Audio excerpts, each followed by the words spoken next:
All right, it's rolling. So one of the reasons people are here is because they love bacon. So when you think of pigs, you think of bacon, and it's right here. I'm not a big fan of bacon, to be honest.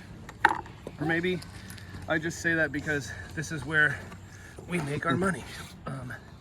Selling bacon is the majority of the money we make on this pig is on the bacon. So I got a not so clean piece here. So let's look on this side.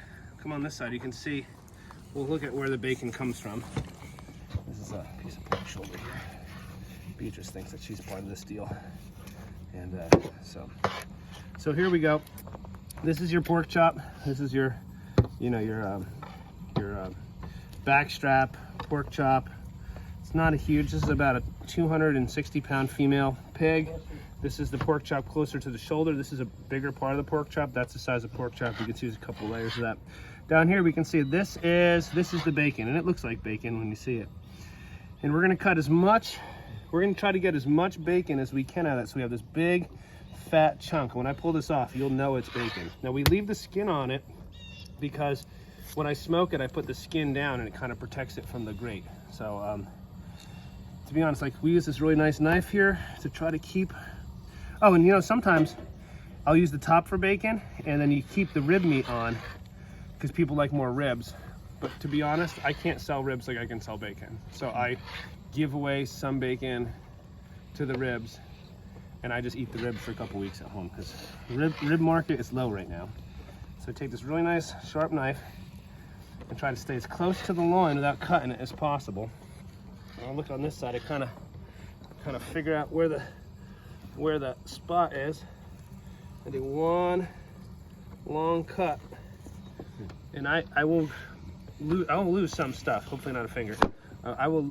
Ooh, did that come out where I wanted it? Yep, that did. I will lose some bacon on this. I go until I hit the bone, and then I'm gonna just lay it down. Try to keep as much on there as possible. Actually, a fillet knife would be probably better. I might go get my good old fillet knife. And I actually do this with deer. I do this with, I had cow bacon. Ooh, that fire's starting to smell delicious. Those tenderloins are gonna be wonderful in a minute. I've heard our bacon is really good.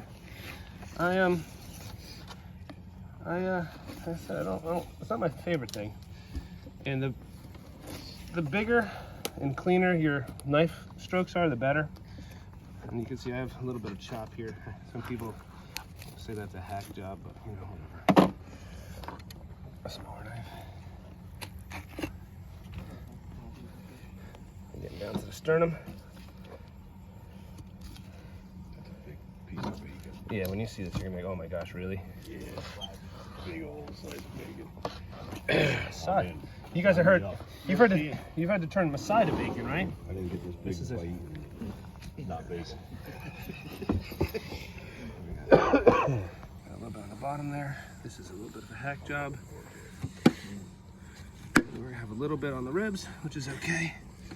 I'll end up cleaning that up a bit. And that is your, as they say, a side of bacon. Oh my god. Man. I'll move this over here. Now, I don't know what this weighs. I'd like to weigh it. I'm gonna give it a guesstimate. I'm gonna let you, when you all give us a guesstimate of weight. Heavy. I'm guessing 25 pounds. So let me give a feel. Skin side. Not as heavy as I am. Yeah. Yeah. 28 maybe? 28, he says. All right. Okay, so we're gonna clean this up a little bit, but that's your side of bacon. You guys probably recognize.